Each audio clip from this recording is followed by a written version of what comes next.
Welcome to The Explainer. Today, we're diving into a totally new kind of security.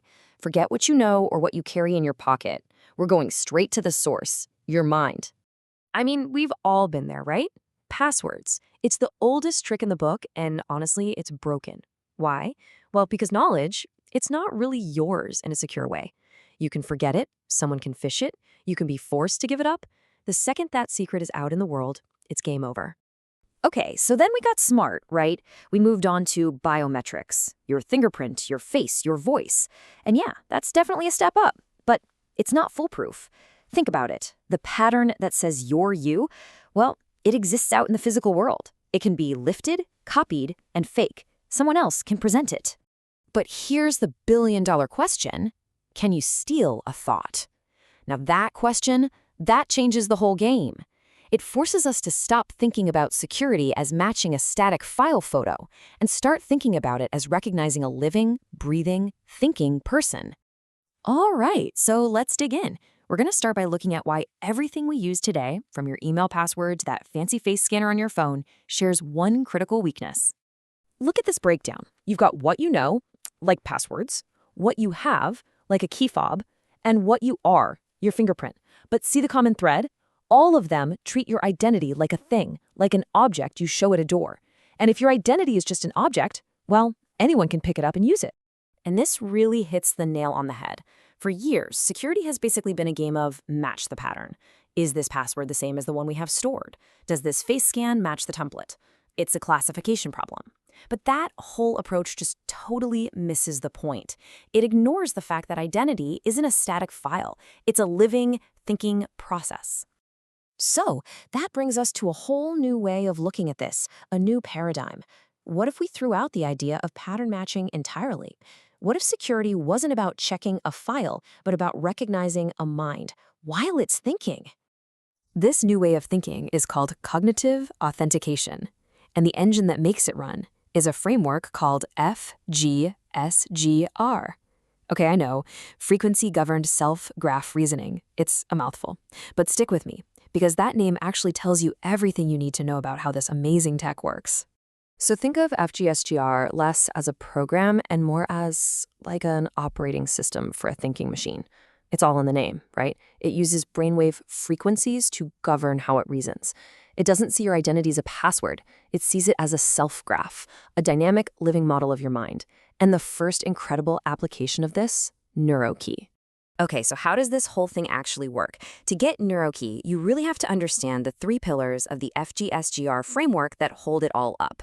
Let's break them down. First up, the self-graph. And this is a huge departure from what we're used to. Forget having a static template of your fingerprint on file. The self-graph is a living, breathing model of you. It's this dynamic web of beliefs that's constantly being updated by your brainwaves. The system isn't asking, is this a match? No, it's asking, based on the brain signals I'm seeing right now, how confident am I that this is the right person? It's an ongoing conversation, not a one-time check. All right, pillar number 2, try frequency decomposition. This is all about how the system listens to your brain. It takes the raw EEG signal and splits it into different frequency bands, kind of like a sound engineer isolates bass, mids, and treble. The super slow delta waves, that's your deep core identity, the stable stuff about you that doesn't really change. Then, on the other end of the spectrum, you've got the super fast gamma waves. That's your here and now perception, proof that there's a live, conscious person at the terminal. And separating these is absolutely crucial for making it secure. And then there's the third pillar, which is, well, it's the magic ingredient. It's called the strange loop. Basically, the system is self-aware. Its model of you includes a model of itself. So it's constantly checking its own work, asking itself, hey, how sure am I about this decision? Or is there any way I could be getting fooled right now? This isn't just a machine following orders. It's a machine that understands what it's doing. Okay, so we have our 3 pillars, the self-graph, the frequency bands, and that self-aware strange loop. Now let's see how Neurokey puts them all together to create a real working security system. So here's the flow. It starts with these advanced electrodes reading your EEG signal. That signal then gets fed into the system, which breaks it down into those delta, theta, and gamma bands. From there, the self-graph gets to work, figuring out if the signals match your unique cognitive model. And finally, a really smart 5-level governance system makes the call. The whole thing happens in a flash. And the results? Honestly, they're staggering. We're talking a 99.9% detection rate for what are called presentation attacks. That's when a bad guy tries to trick the system using a copy, like a recording of your brainwaves. But Neurokey can't be fooled. Why? Because a recording is just a flat, dead signal. It doesn't have the rich, dynamic, multi-frequency chaos of a living, thinking brain. And this system is so much smarter than just a simple access granted or access denied. It has 5 different levels of governance. So level 2 can instantly throw out a signal that's obviously fake. But maybe level 4 sees a signal that's probably you, but the system's confidence is just a little shaky. It might flag that as an anomaly and ask for a second form of ID. It's not just a lock, it's a security guard that actually thinks. But the most mind-blowing thing about Neurokey isn't just how accurate it is right now. It's that it can get smarter over time, especially when it's being attacked. And this is where that strange loop we talked about really becomes the star of the show. See, most AI security learns by practicing against fake attacks. It's called adversarial training. The problem is it only learns how to stop the attacks it's already seen. The strange loop is a whole different beast. It learns from its own mistakes. Anytime what it's seeing doesn't match what it expects to see, whether that's a known attack or something brand new, it updates its model. It learns on the fly. And this leads to something they call self-hardening security.